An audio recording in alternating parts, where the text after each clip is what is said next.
sẽ là xếp lại. Anh nóng lao là kín phết nó, anh chưa biết là không có kín phết đấy, không kín phết là không gian tải đấy, phết là gian tải đi tải là check đuôi đấy, phết là tải là check đuôi đấy. Cho vào phết cả xẹp đấy, phết cả xẹp đây nó bật đẹp nó.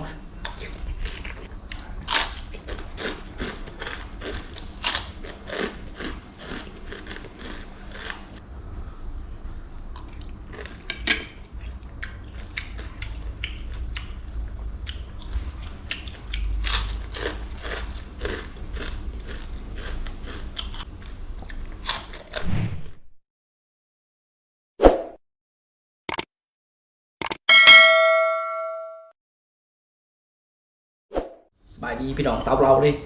วันนี้làไอเวียดlàมาอยู่เมืองลาวเลยมาอยู่เวียดlàบ่มีกินได้นี่ตำกล้วยท่านี้ดิพี่น้องเลยมาอยู่เวียดlàบ่มีได้มาอยู่เวียดlàมาอยู่เวียดมาอยู่ลาวจะได้กินได้มาอยู่ตอนอยู่เวียดlàบ่มีได้ตำกล้วยท่านี้นี่มาพี่น้องมากินน้ำกันเด้มาแล้วก็มีปักกระทินที่นี่ปักแม่นเด้ตอนอยู่เวียดนี่ผมมีกินมันอยู่ลาวเราได้กินพี่น้อง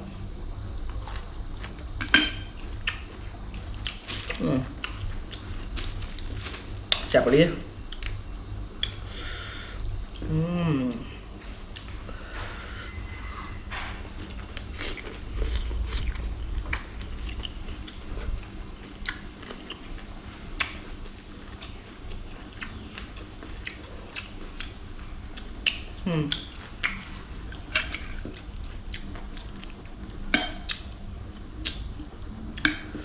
มีปลาแดกตอนนะพี่น้องมีอูกระปูก็มีนี่ตัวกระปู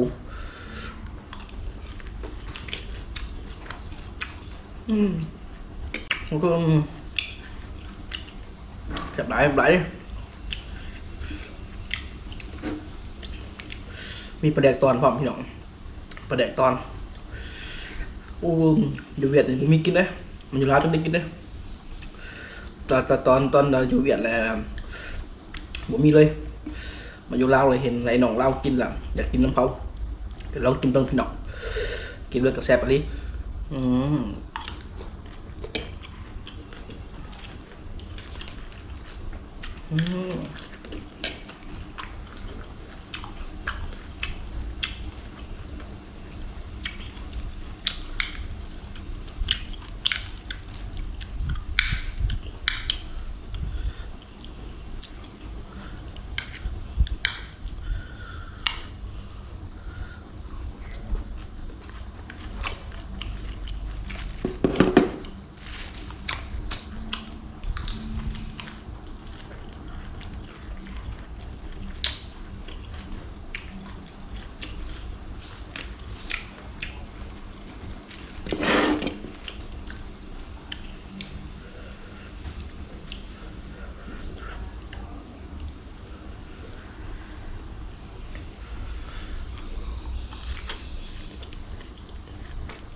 ผักไก่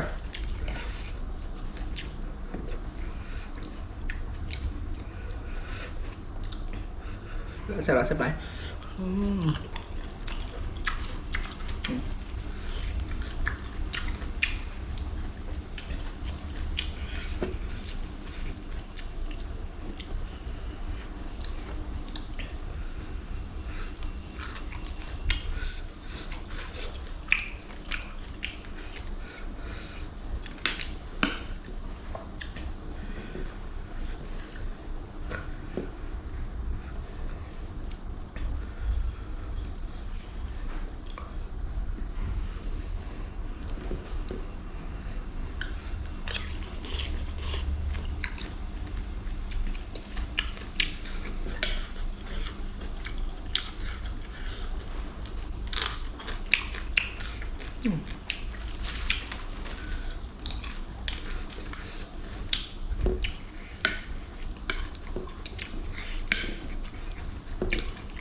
ตัวเนี้ยโอ้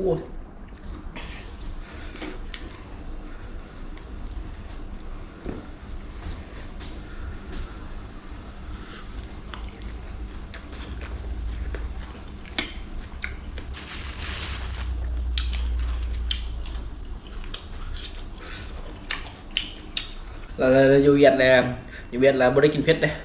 มันอยู่ลาวเรากินเผ็ดเลยกินนี่คนเป็ดเลยโอ้หัวใหญ่เลยหัวแตะเลยโอ้เผ็ดไหล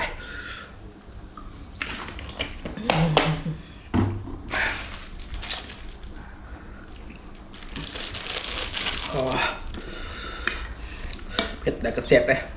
ไอ้น้องลาวเรากินเผ็ดเนาะอันอยู่เวียดแล้วเขาไม่กินเผ็ดเลยเขากินเผ็ดlàเขายันตายเลยเผ็ดlàยันตายเลยตายเจ็กด้วยเลยเผ็ดlàตายเลยเจ็กด้วยเลยแต่ว่าเผ็ดก็แซ่บเลยเผ็ดก็แซ่บๆเลยนัวปลาแดกเนาะ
สำหรับคลิปนี้กับผมจะมีท่านผู้ชมเนาะ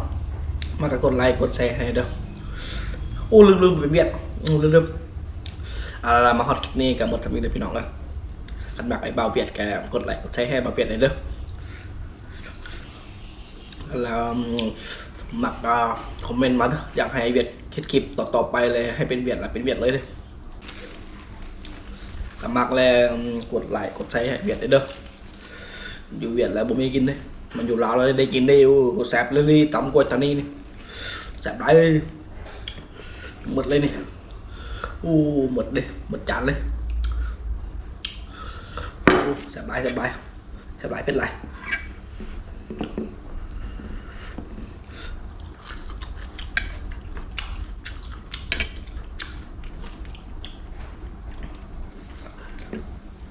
เจอไม่คลิปหนาพี่น้องเอ้ยกดไลค์กดแชร์ให้เด้อ